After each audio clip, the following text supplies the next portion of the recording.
Good morning, good morning, good morning. Good morning, good morning. Welcome in. Come on in. Good morning, good morning. Good morning. Come on in. I always come on a couple minutes early, a few minutes early, just to let you guys come in and I can check all the technology. So I'm here. I'm not looking at the screen because I'm working my technology, but I'm here. Good morning, good morning. Good morning. Good morning to you. Good morning. Good morning. Good morning. Good morning. Come on in. I see those numbers jumping. Let me know where you're from. Good morning. I got to edit this post real quick. Good morning.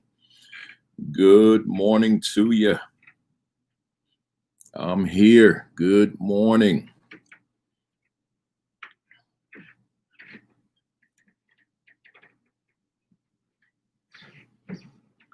I just learned something new today. Come on in, hit that share button. Let them know we're in week number 12. Let them know we're here. We got week number 12 here. Lot to talk about. Lot to talk about. So much to talk about. I couldn't fit it. Come on in. Come on in. Come on in. Good morning. Good morning. Hit that retweet. Hit that share button. Yep. Hit that share button. Hit that retweet button. Good morning to you. Let me know where you're coming from too. Let's see. Virtual AP Leadership Academy. Yes. We're here. We're here. One more thing to write, and I'm getting ready to focus on that screen. There we go. Good morning. Good morning. I'm going to give it a couple more seconds.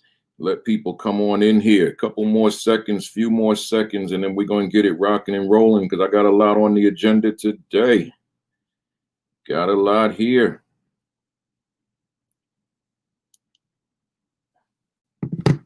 Good morning. Good morning. Good morning. I'm getting ready to get it started. Good morning. Good morning. Well, I'm looking at where you're coming from. You all over the place, man. We got a lot of folks here coming in from all different places. I see my guy Robert Baxter. That's my milking brother up there in Buffalo, New York. Good to see you, Robert. Been a long time. Right. Good morning. Good morning. I'm getting ready to get it started, folks. Matter of fact, yeah, let's get it going. It's 11 o'clock. Good morning. Good to see you all. And I don't know about you, but on this Saturday morning, July 18th, I'm on fire. But let me tell you something. I did a blast yesterday, a social media blast, just to remind the world that we are back today at 11 o'clock Eastern. And then things happened in the world. And I got to tell you this before I even talk about that.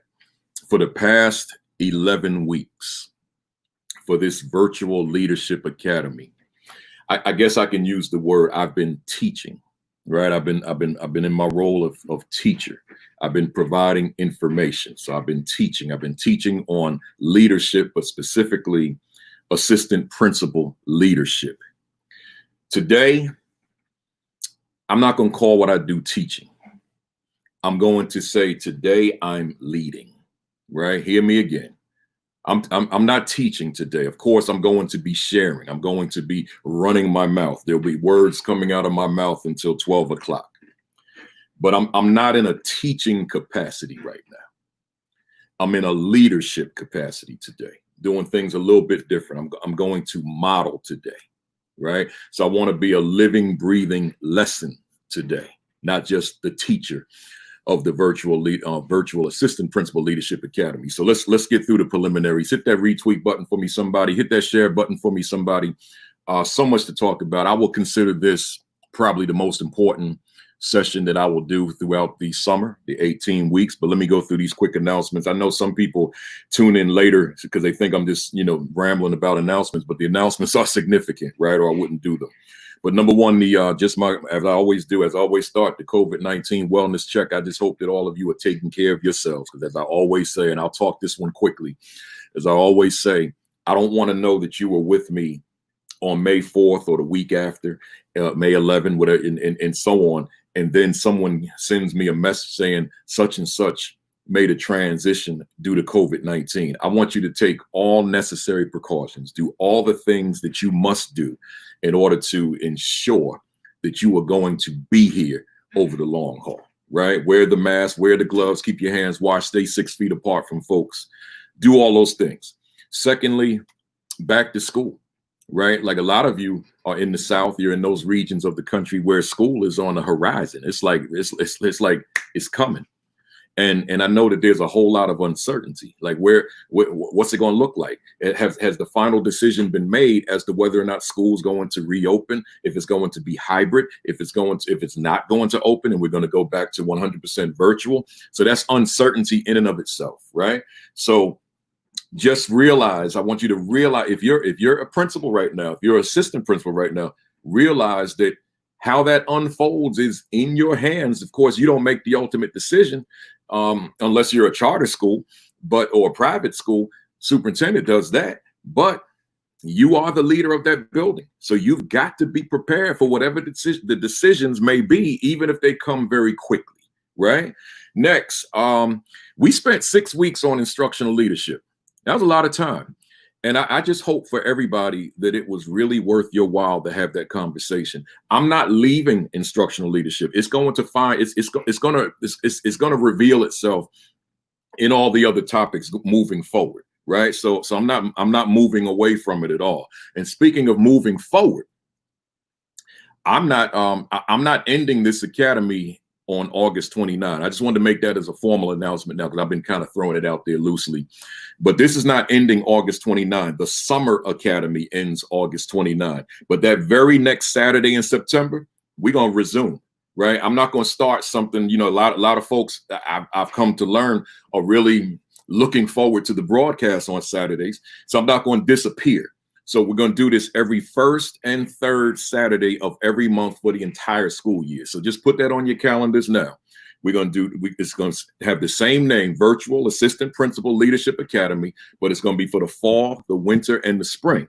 So every first and third Saturday, unless I'm like speaking somewhere that I can't get out of, every first and third Saturday, we're going to continue this academy throughout. I'm going to just say indefinite. So for the next maybe 5 years, right? I'm not going to stop this. This is too important for me to switch gears and do something else. So I'll be doing this. Some of you out there, teachers, you've been asking me, am I going to go back to my teacher academy? I am, right? Stay tuned. I'm almost done with my announcement. Subscribe to my YouTube channel, School Leadership Thoughts, so that you don't miss anything. Because some things I don't do live, some things I put on video, right? Including these, in case you want to go back and watch them again. So you subscribe to it so that you get everything, right? Book of the week. Oh man, let me do this real quick. I decided, and some of you that follow me on social media, you know that I decided that I'm going to post a book of the week every Monday on social media, Twitter and Facebook.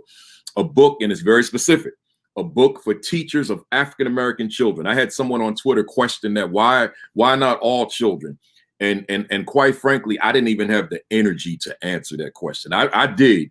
But it was exhausting that I had to read that. Why didn't you say all children? I mean, just look at the data and you'll see why I'm focusing on African-American children with that. So a book of the week every Monday on social media for educators of African-American children. And this is the one I posted this past Monday, Other People's Children by Lisa Delpit.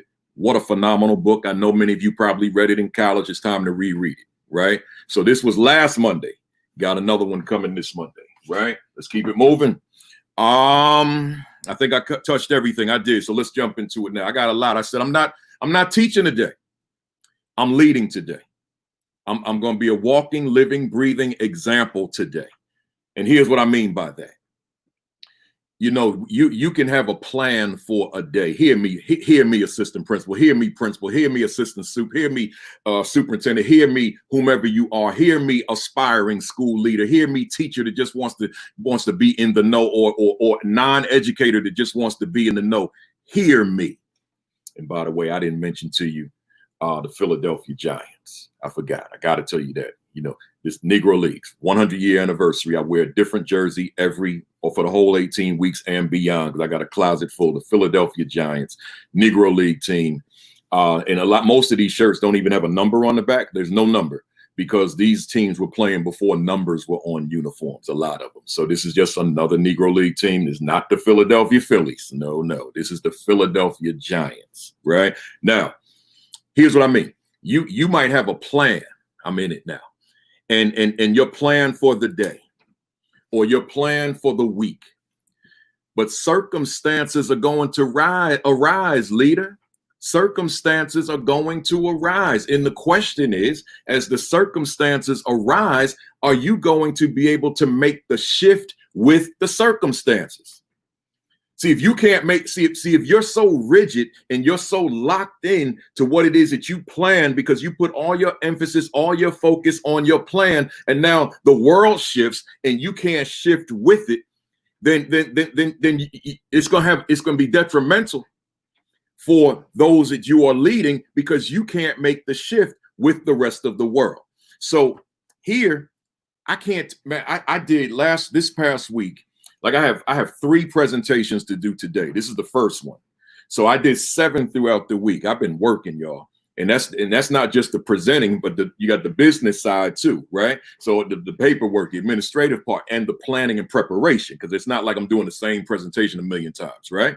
So I'm saying that to say this. Once I finished yesterday with the 3 I did, I think it was, I was up all night long planning for today. Like I had already written the outline, but now I'm tweaking. And then I find out later on that Reverend C.T. Vivian had transitioned. Now, if you don't know that name, you better ask somebody, but I'm going to talk about it. And then like midnight, my son comes to my room and he says, Congressman John Lewis made his transition. I'm like, what? I knew he was ill, but I wasn't expecting that. So I'm in the bed. I'm all ready for today. And then I wake up this morning, like I tossed and turned all night, because I take this broadcast seriously. And I knew I could not present what I had blasted out yesterday that I would present. I blasted out. I'm going to speak today on the principal-assistant principal relationship. I hope this doesn't make my numbers go down. And someone said, well, I don't want to hear nothing else, right? I said, I can't do that. That's not relevant right now. One of the greatest American leaders ever, John Lewis, made a transition.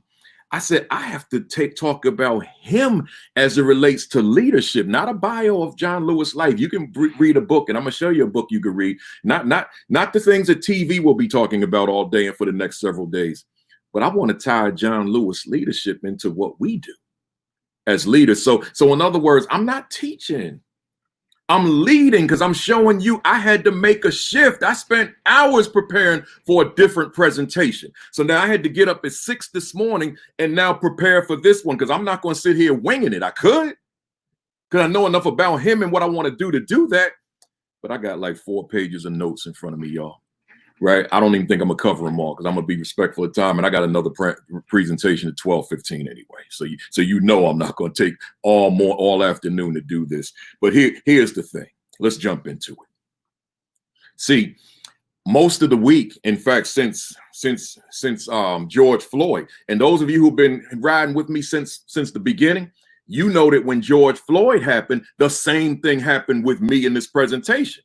And many of you thanked me for not going on and presenting on what I was going to present on, but instead I had to transition to George Floyd and social justice education, the infusion of it into your classrooms, into your schools. So I had to make that shift when that happened, and here I am making another shift. So here's the thing. Let's tie this right into social justice education. I'm talking to assistant principals this morning. I'm talking to school leaders this morning. So you have to be conversant in every place I'm going today. You can't like man, I was really looking forward to what Kafele was going to present. I don't want to hear that. And you tune out. No, you need this, right? And I'm not even being facetious. You need this. Right. So hit that share button. And when you hit the share button, like right up in the comment, like on your title, put "you need this," right? And tell them to get on over here to my page. Right. So now here's where I'm going. Social justice education. Let's just revisit this for a hot second, because we don't have a lot of time. Let's revisit it.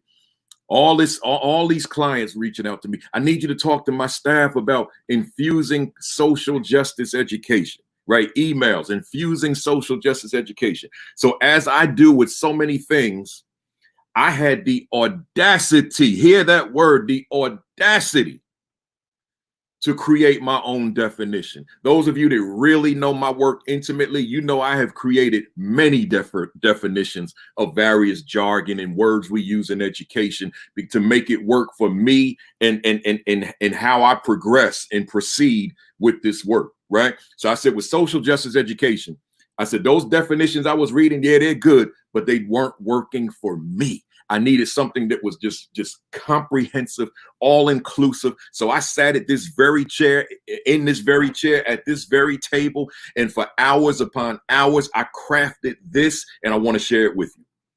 I'm saying to you, social justice education, what is it? Social justice education is the ongoing student-centered, and everywhere I have print in bold print, I'm gonna say it boldly so you'll know that. Social justice education is the ongoing student-centered exploration, examination, and assessment of the world upon which your students exist. Now watch this, through their own lens. It's an interdisciplinary critical analysis of the world around them with respect to their relationship with it and how they fit in it via their own self-expression relative to issues of social justice, social injustice, and overall systemic, institutional, and individual racism, whether it be unconscious, implicit, and or explicit. Now, I know that there's somebody out there that said, whoa, that was a long definition. That was a lot of words. So I'm going to give it to you one more time, but I'm not going to pause it this time. So put your seatbelts on. Social justice education is the ongoing student-centered exploration, examination, and assessment of the world upon which your students exist through their lens, not your lens. See, if it's through their lens, it's about them. It's about life in their shoes. If it's about your lens, then we're not talking about them learning internally. We're talking about you indoctrinating, right? And see, I don't want to indoctrinate. I want it to come out of them, as opposed to that self-exploration, examination, assessment. Let me keep going. It's an interdisciplinary. That means it has relevance in math. It has relevance in science. It has relevance in social studies. It has relevance in language arts. It has relevance across the board. It's not an add-on. It's not something, okay, let's talk about social justice. It could be, but that's not how I'm defining it. It's interdisciplinary. It has relevance across the board in every content area, right? So interdisciplinary critical analysis of the world around them with respect to their relationship with it and how they fit in it via their own self-expression relative to issues of social justice, social injustice, and overall systemic, institutional, and individual racism, whether that be unconscious, implicit, or explicit. That's my definition. I hope you got that. If you didn't, I'll show you how you can get it in writing from me. It's very easy, right? So with that said, you got two things happening today that I'm gonna use these two individuals, and we're gonna stay relevant with assistant principal leadership, but I gotta lead today, right? I gotta shift gears because of two things that happened today, right? and really three when we talk about CT Vivian. My focus is John Lewis, but it's a focus of John Lewis on Nelson Mandela's birthday.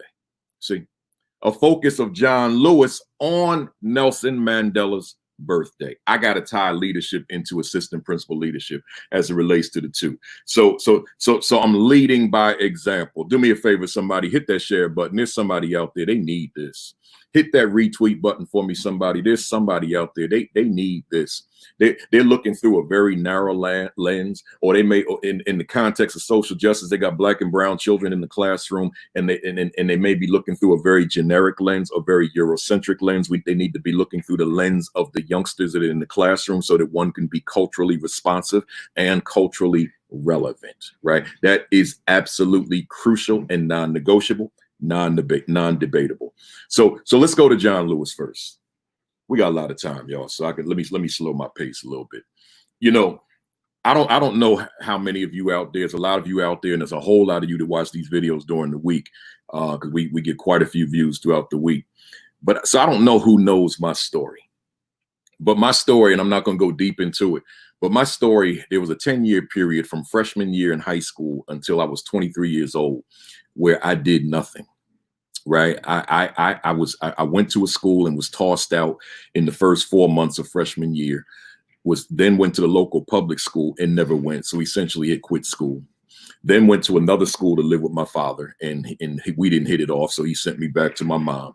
And then I went to a fourth high school where my mother and I moved somewhere else, and I did nothing. So I did absolutely nothing. I spent 5 years in high school. I graduated with a 1.5 GPA.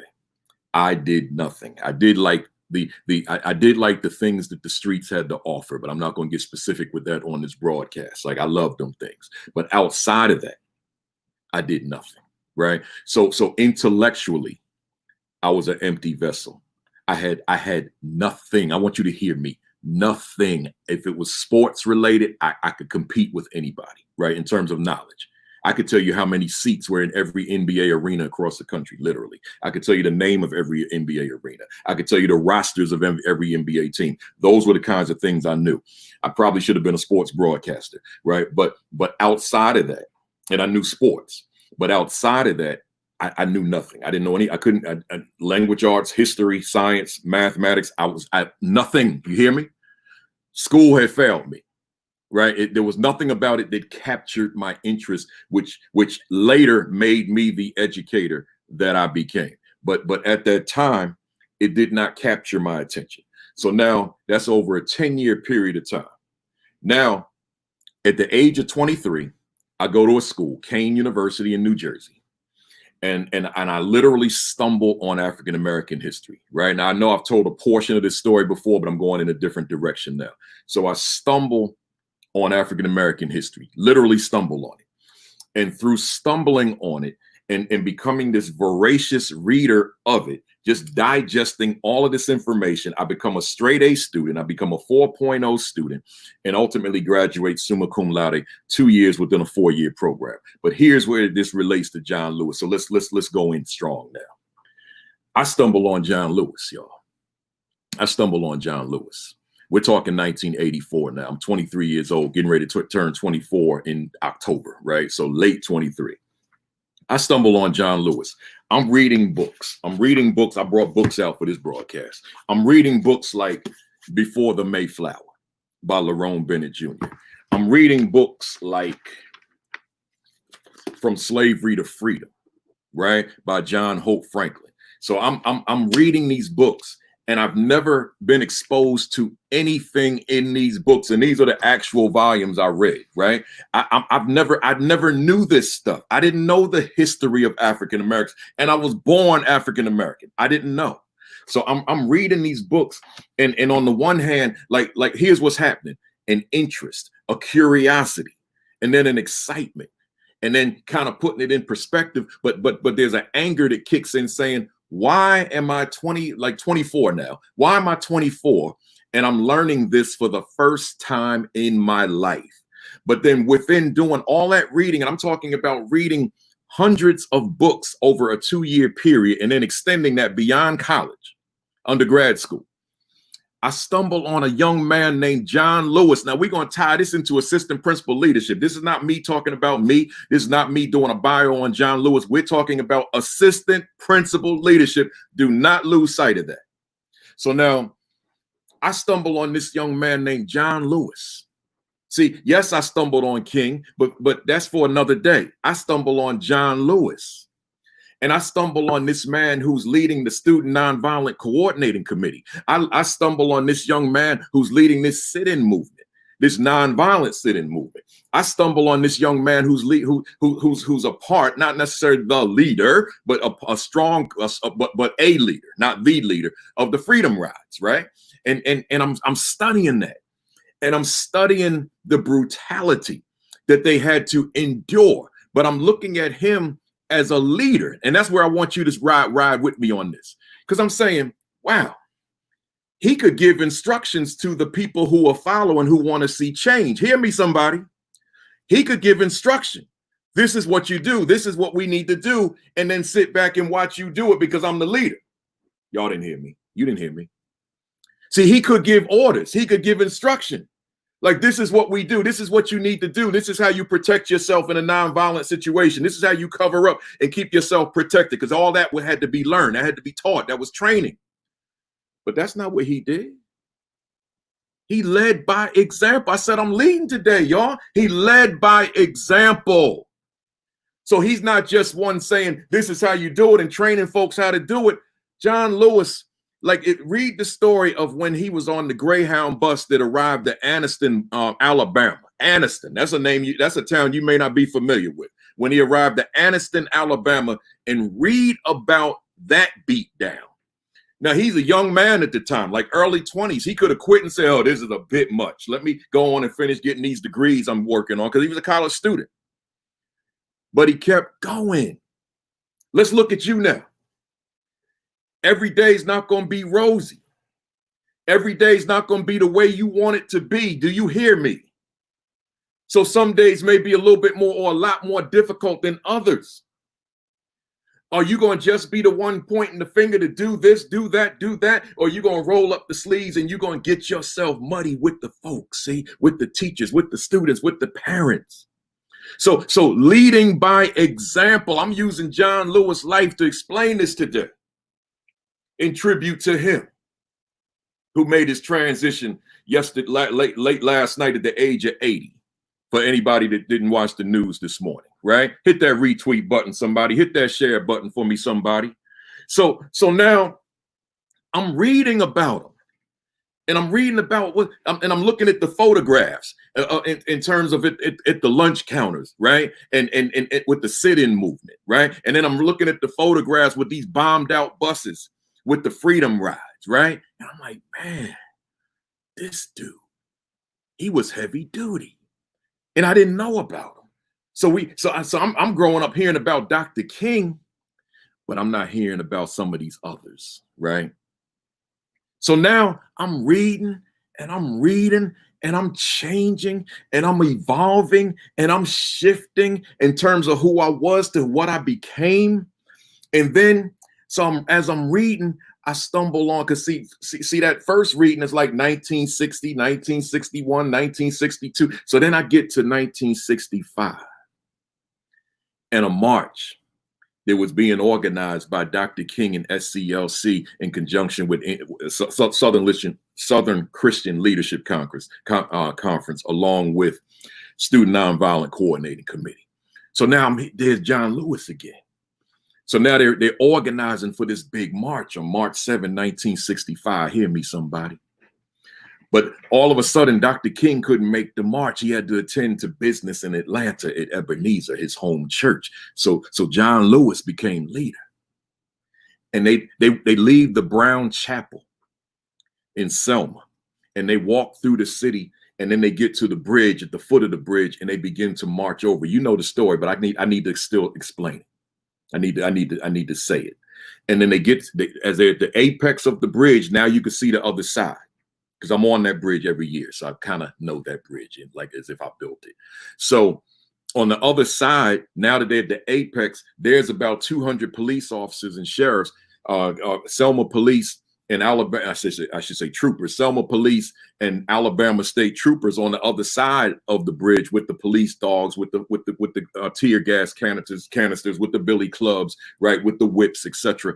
And there they are, right? So now, I said police dogs. That's a different city, with the tear gas canisters and the billy clubs and the whips, right? So now there they are. And now here come the marchers, and there's John Lewis in the front, y'all. Let's tie that to you. There's you in the front in terms of your leadership at your school, even as assistant principal. So now they get to the other side, and they got to make a decision. You got to make decisions every day. Every day you got to make decisions. And I mean, it's just decision on top of decision on top of decision. You got to make decisions. Critical decisions. And you don't have time to turn around and ask people what they think. You don't have time to ask people their opinion, their views, so that you can make sure that everybody's on your team. You don't have that kind of time. You got to have the audacity. You got to have the backbone. You got to have the spine to be able to make quick decisions and then to stand on your decision. See, that's what leaders do. If you're an aspiring leader right now and you're hearing me and you know that you're not built to make decisions that may be unpopular with everybody else in that building, this ain't for you. Stay in the classroom and teach, right? Because if you're going to lead, if you're somebody that needs everybody to love you, everybody likes you, everybody praises you, and you're one that needs that in your life, this is not for you. Leaders make unpopular decisions in the best interest of the people that they're leading. That's what and you have to understand that. So I'm saying to you, John Lewis and Reverend Hosea Williams were up front, and there's the police. They ready to do damage. They ready to exercise brutality. So now John Lewis and Hosea Williams got to make a decision. Like, hey, hang on, stop, y'all. We gonna turn around. No, they ain't do that. They ain't do that. They made a decision. They knew it was 600 people behind them, men, women, and children. They knew that. But they said, look, the goal is bigger than the 600. The goal is bigger than them billy clubs. The goal is bigger than them whips. The goal is bigger than that tear gas. The goal is bigger than whatever you're going to do to us, because we are marching for the right to vote. Y'all, it sounds like I'm talking about John Lewis, but I'm talking about you and your leadership. When you're in the face of adversity, when the going gets tough, when everybody's not somewhere clapping it up for you and praising you, are you going to hang in there and make the best possible decision for those young people? See, are you that guy? Are you that gal? That's what I'm asking you. So they went on and didn't back down. They didn't back down. And the day became known as Bloody Sunday, right?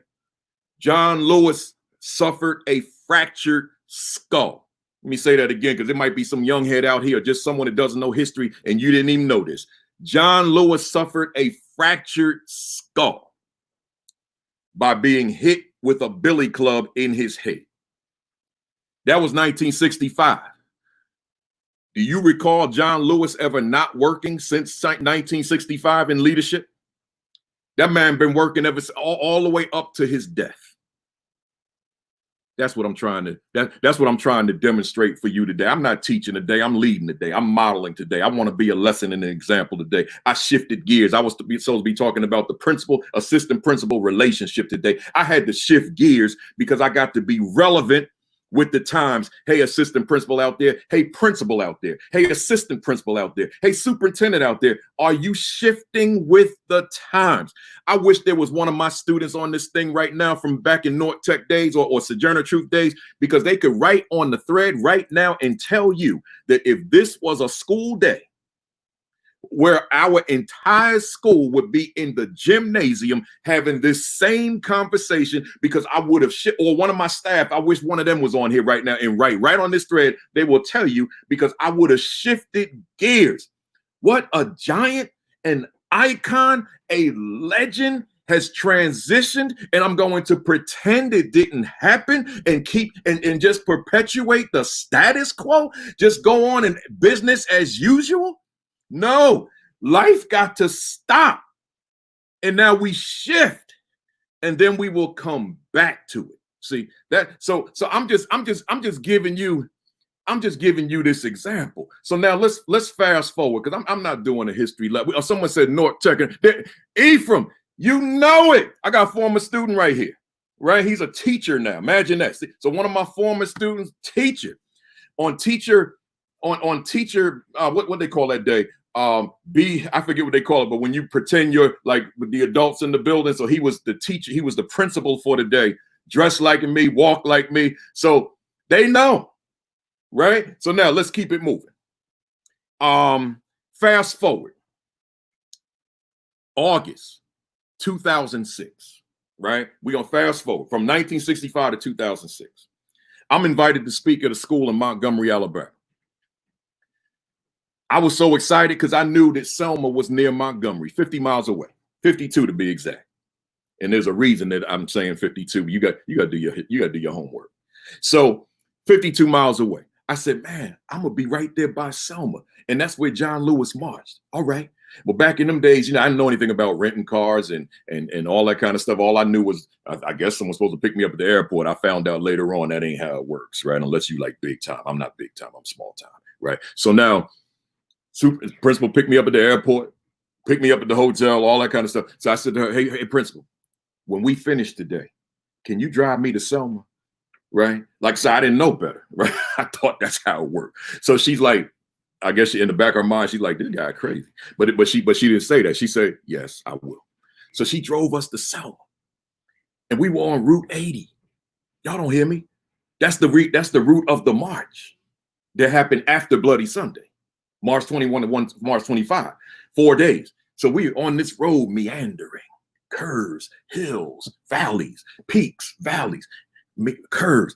And I looked at her speedometer. She was going 60 miles an hour, y'all. And I knew the history. So I'm like, man, it's taking forever to get here. She's going 60.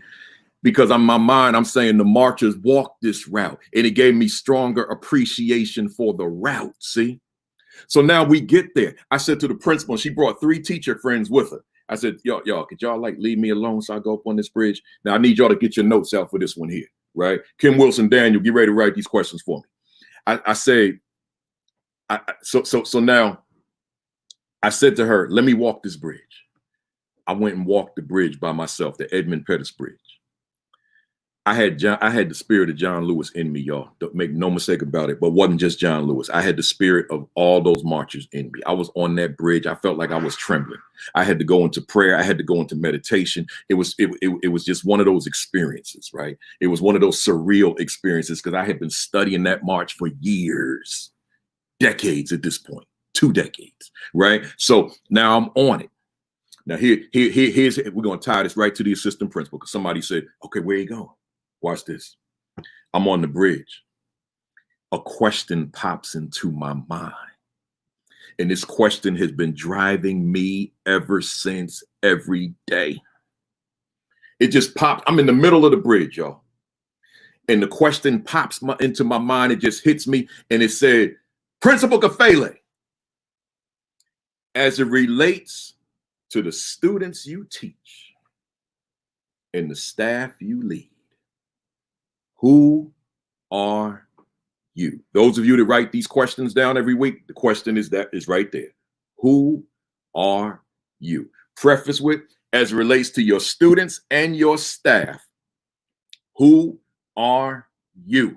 Now I sat there frozen. I'm being 100% sincere with you. True story. Because some stories people tell they're a little fabricated. This true thing. So who are you? I stood on that bridge like frozen.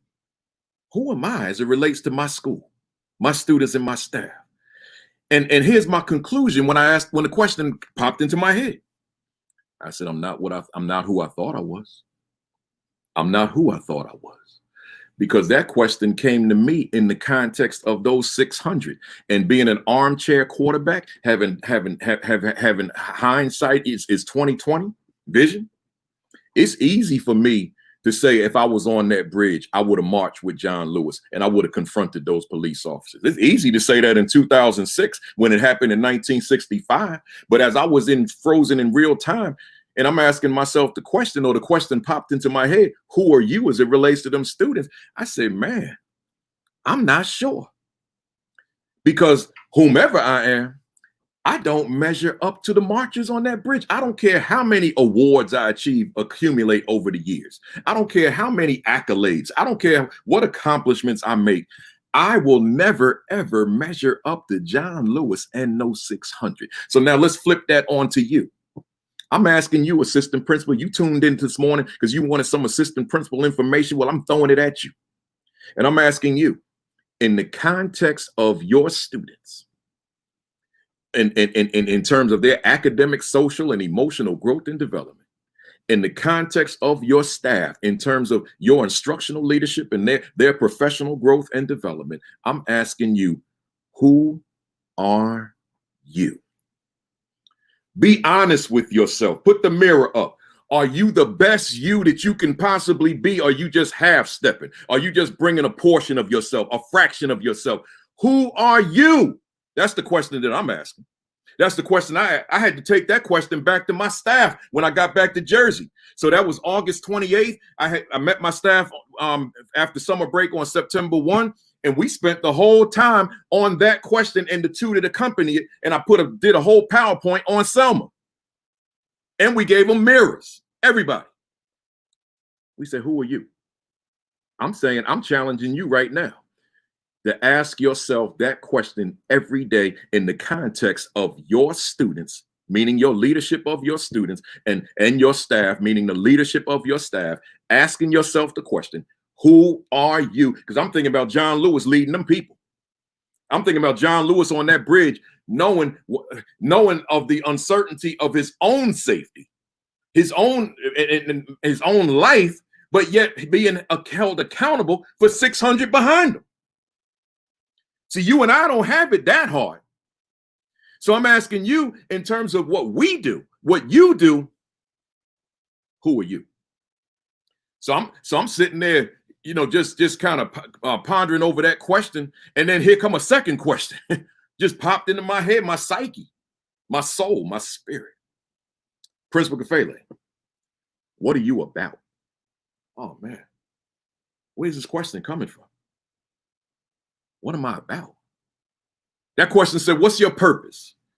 But see, it wasn't a question that came to me when I'm in the building. See, when I'm in the building, meaning the school, that's easy to answer. What am I about? I'm about the business of ensuring that every youngster in this building is striving to achieve excellence. That's easy to answer in the building, but I wasn't in the building. I was on the Edmund Pettus Bridge, the site of Bloody Sunday.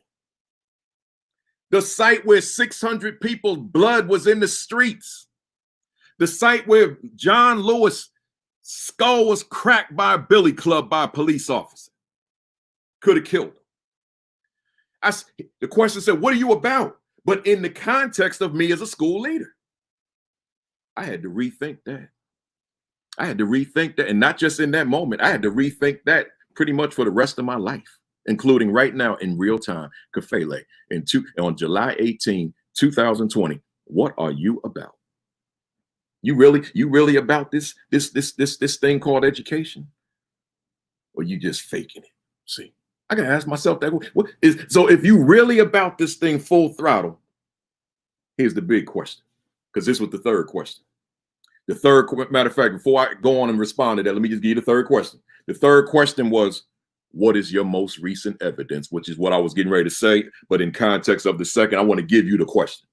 So who are you? What are you about? And what is your most recent evidence? So in other words, I'm saying to you, it's easy that you could ask yourself the question, well, who am I? Who is that in my mirror as it relates to my students and staff? And you may come up with the glowing answer, right? The one that's like, yeah, I'm a superstar, man. I'm getting my thing done. We doing it right, man. I'm leading these kids. Oh man. So now you saying, so then what am I about? Oh man, I'm about these kids. I wake up in the morning and the only thing on my mind is these kids. I'm about these kids. I'm about their growth and development. But see, the third question was the most powerful. The third question said, what is your most recent? That's the word right there. What is your most recent evidence? In other words, like Janet Jackson said, what'd you do lately, right? See, what did you do just lately that confirms who you said you are, that confirms what you said you're about? Not that award you got like 2 years ago. Not that.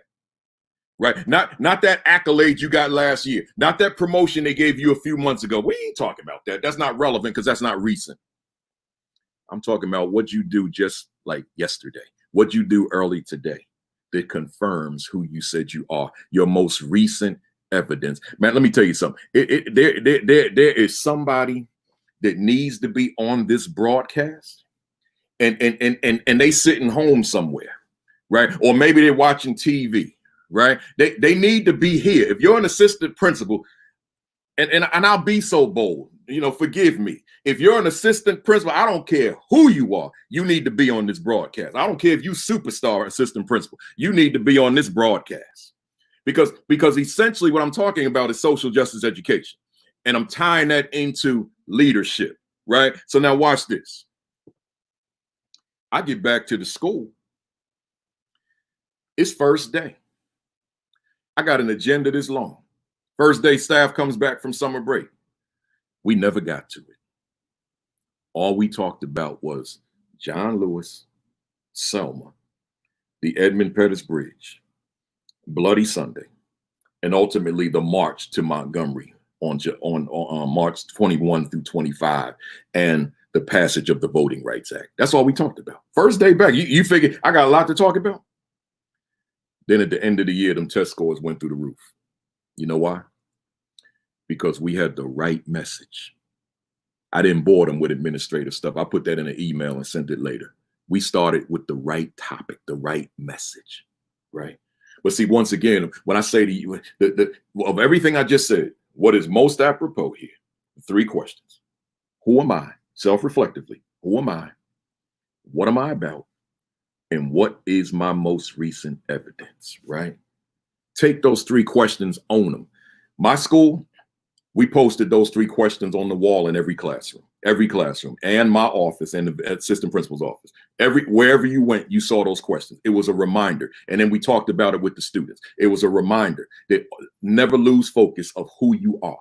Never lose focus of what you're about, your purpose. So your identity, your purpose, and then the evidence to support it. Because it's easy to fake the funk and say that you are X, Y, and Z, and you are about A, B, and C. And then you got no evidence to back it up. You got to have the evidence to back it up. Now, let's go to Nelson Mandela, because I see what time it is, y'all. Nelson Mandela, I'm walking through an airport one day. In fact, I can tell you which airport. I was walking through the Louisville airport. Right? Y'all from Louisville, you'll probably say Louisville, right? So it's a shirt out there. It's got 12 different ways to pronounce Louisville, right? So I say Louisville. I used to say Louisville, but people in Louisville say, don't say it like that. All right, so Louisville. So here we go. I'm walking past a newsstand and there's Nelson Mandela on the cover of Time magazine. This is a long time ago, right? And it had Nelson Mandela's 8 lessons of leadership. I said, man. So like with me being a big fan, I mean, look, The Struggle is My Life. That's one of my books. Nelson Mandela, another same title, but different book. Nelson Mandela, right? So, I mean, and then I got books on South Africa, Winnie Mandela, Steve Biko, and a whole lot of others, right? And then I forgot to say, see, I'll tell you, I'm not teaching today. I'm leading. I'm not teaching. I'm leading. I'll teach next week. Walking with the Wind, John Lewis, right? My father, he gifted this to me on my 38th birthday, and John Lewis signed it for me. See, to Baruti Kafele, happy birthday, 1998, October 22nd. So my father knew I was an admirer of John Lewis, so he got me the book. I've read this book 3 times. I know this man. I guess this book's still available. Get your hands on this, right? So now let's talk a little bit about these 8 lessons of leadership. I'm not going to do the history of Mandela. That's for another time. We're going to talk about these 8 lessons, and then I'm going to be done. Listen, y'all, Mandela, I mean, these just never get old. And these are for your leadership, right? You got to infuse these, take these down. I wish I had written these as questions, because I didn't throw a lot of questions at you guys today, but those of you that do the book studies, I mean, not the book studies, the Twitter chats and the Zoom meetings, I'm still giving you content, but you just got to be creative with how you use it, because I didn't use all, the 14, 12, 10 questions that I normally do. So here, let me give you these 8 lessons. Number 1, Nelson Mandela said, courage is not the absence of fear, right? ... There's a second part to that. So that's a pause. Let me just stop at the pause for a minute. He said, courage is not the absence of fear. So meaning that there will be fear, there will be trepidation, right? There will be those moments of uncertainty, because he said it's not the absence of fear. Courage is not the absence of fear. It's only natural. Half the time when I go on and do these lives, right before I come on, there's some level of anxiety because I'm live. And I got thousands of people. Usually by the time we finish, it's like 8,000 people popped in and out or watched the whole video, right? Those numbers there are deceiving. That's just the people, I guess, that stay on the whole time. But in terms of the number that watch between Facebook and Twitter, usually it's about 9,000-10,000 by the time I get to 12 o'clock. So of course you're going to feel some kind of little butterflies. It's like, wow, my thing got to be correct because all these people are tuning in, right? So that's normal. So he said, courage is not, because I got courageous. I have courage. I'm courageous. But he said, courage is not the absence of fear. But here's what he said. He said, it's inspiring others to move beyond it. Y'all didn't hear me. See, he said, you're going to have fear. He said, courage is not the absence of it. But he said, what it is, he said, but despite the fear, you have to put yourself in position to inspire others to move beyond it. When I saw that on that newsstand, because when I saw his pictures, that's, Nelson Mandela, another one of my guys, like one of my heroes. So when I saw him on there, I started reading it before I purchased it, right? And then, so I'm looking at these 8 bullet points couched in an article, and I said, oh my God, I got to have this, because this is going to inform my own leadership. Let me go to this second one. Lead from the front. And we're going to tie this into you too. I'm going to tell you right now, I might go slightly over 12. Just hang with me, y'all, because I do have another presentation at 12:15, so I won't be that late. He said, lead from the front, but don't leave your base behind. Oh, man. Hey, assistant principal, especially those of you who are new.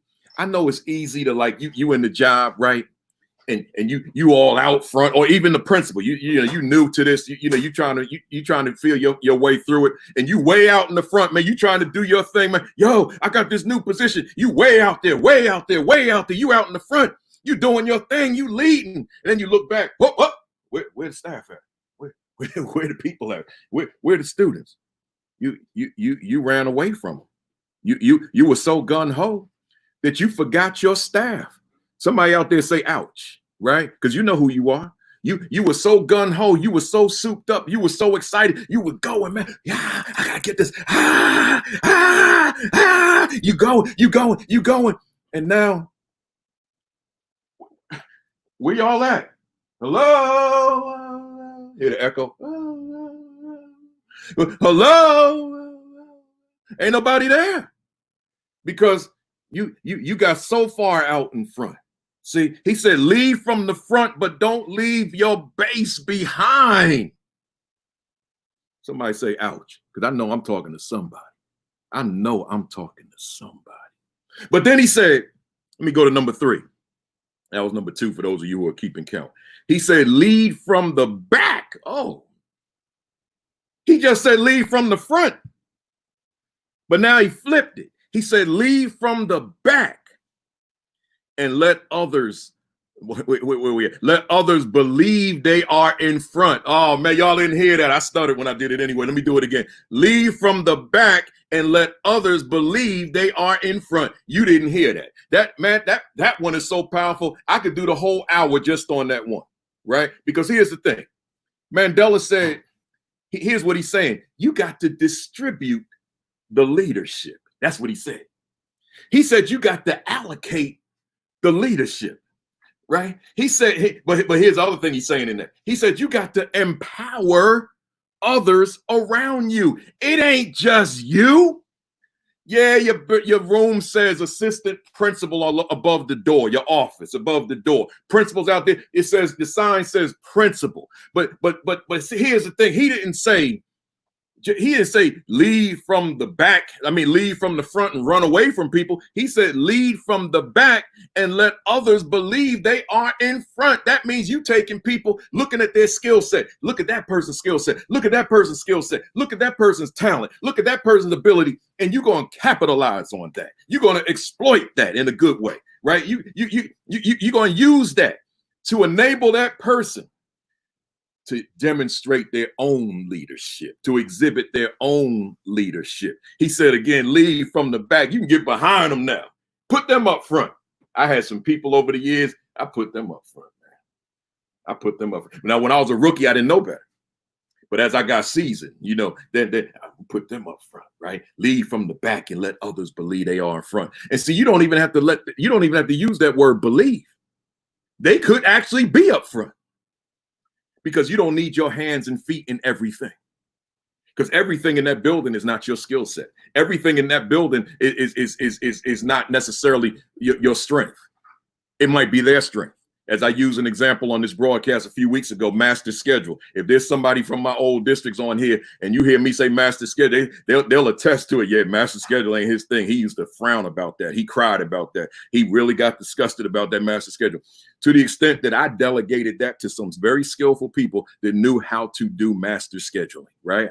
I don't want to haggle over that all summer, right? When I got all these brilliant minds that could do that, that's putting other people in front. Let me keep going. Number 4, he said, oh man, this is a big one, y'all. He said, know your enemy. And then he paused it. All of these have a pause. He said, know your enemy. Now watch this. He said, and learn about his favorite sport. See?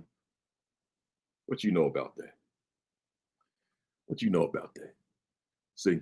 He said, know your enemy and know his favorite sport. What's he saying? He's saying you got adversaries out there, but you got to know them. How you going to deal with an enemy? How you going to deal with the adversity? And you don't know anything about it.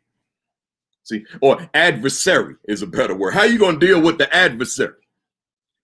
And you don't know anything about the adversary. How you going to deal with the competition? And you don't know anything about the competition. See? He's saying, once again, on number 4, know your enemy and learn about his favorite sport. He's saying, know these folks. You can't just know your friends. You got to know your adversary. Let me keep going because time is racing.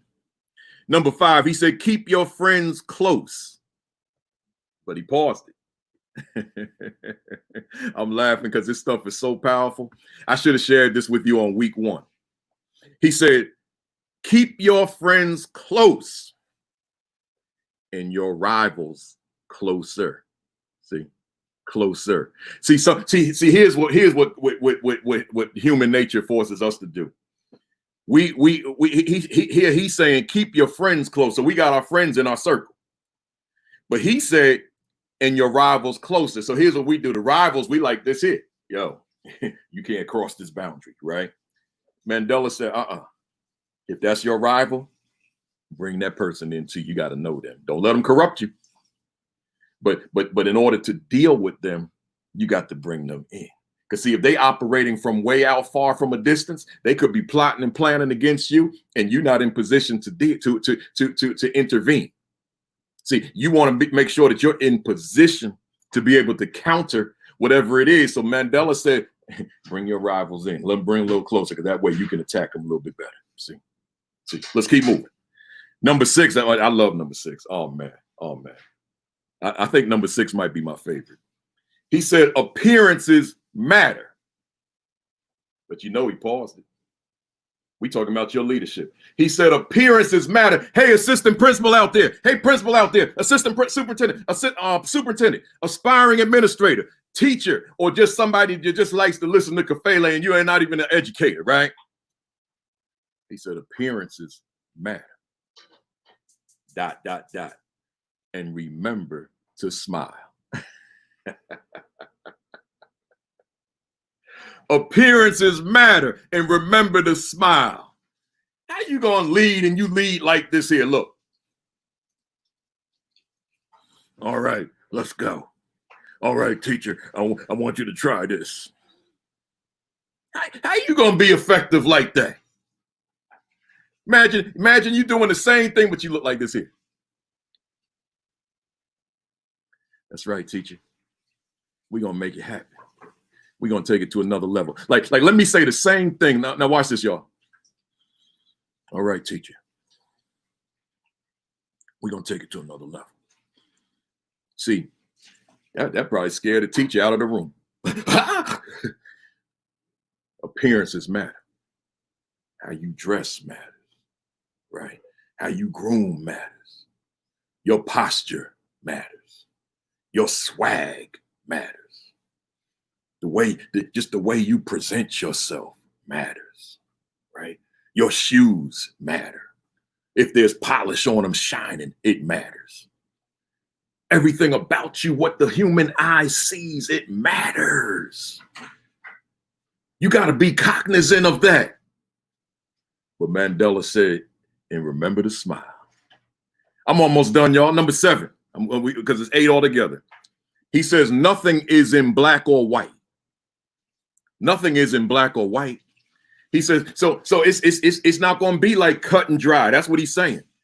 It could be very complex. There could be complexity after complexity after complexity, and you got to be ready for that. It could be nuance after nuance after nuance, and you've got to be ready for that, because nothing is in black or white.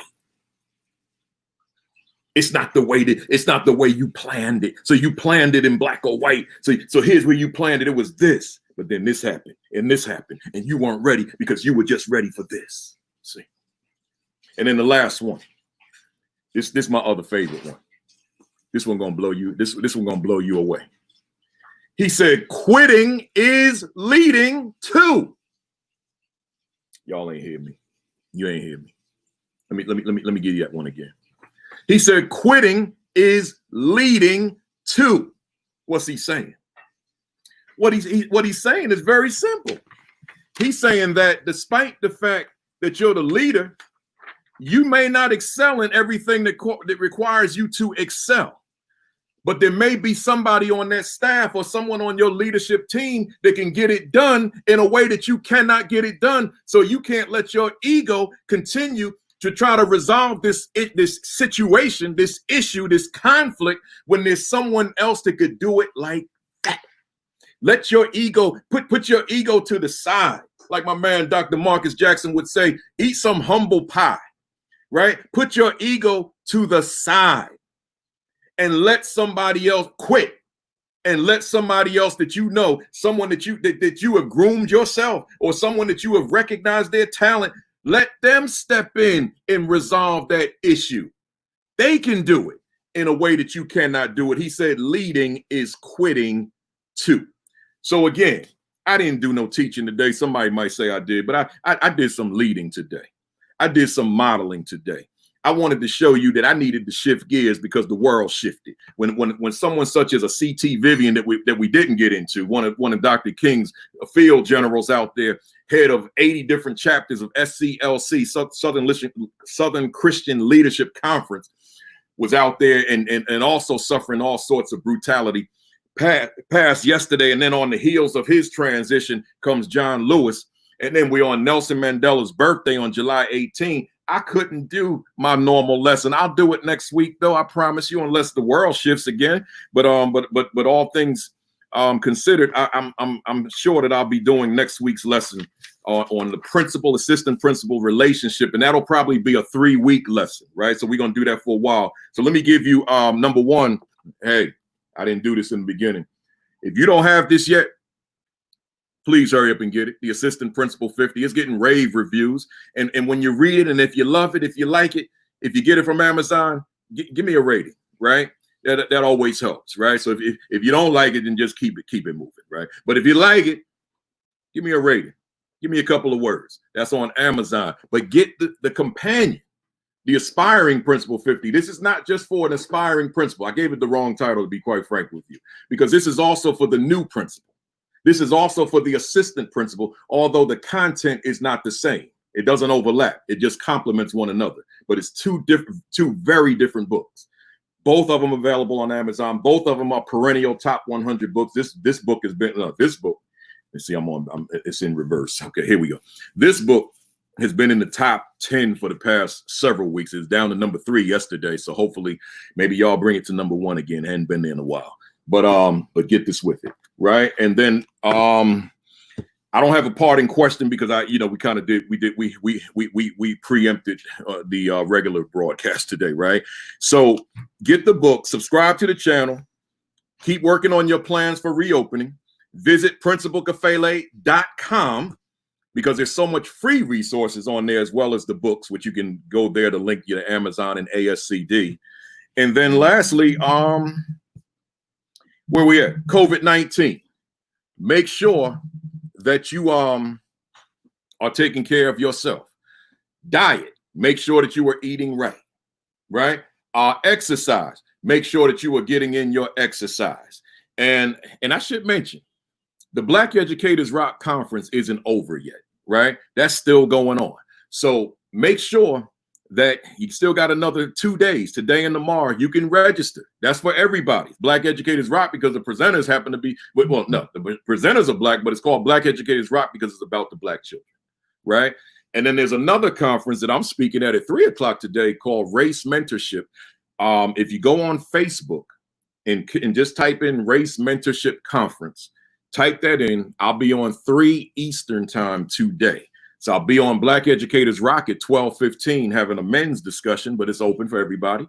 12:15, meaning in like a few minutes.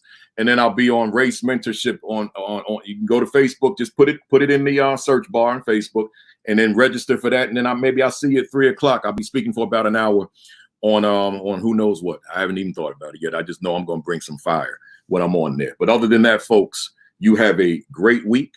You have an extraordinary week. You have your best week yet. Peace. Peace. Thumbs up. And then we cock that fist back and we say 1, 2, 3. Bam!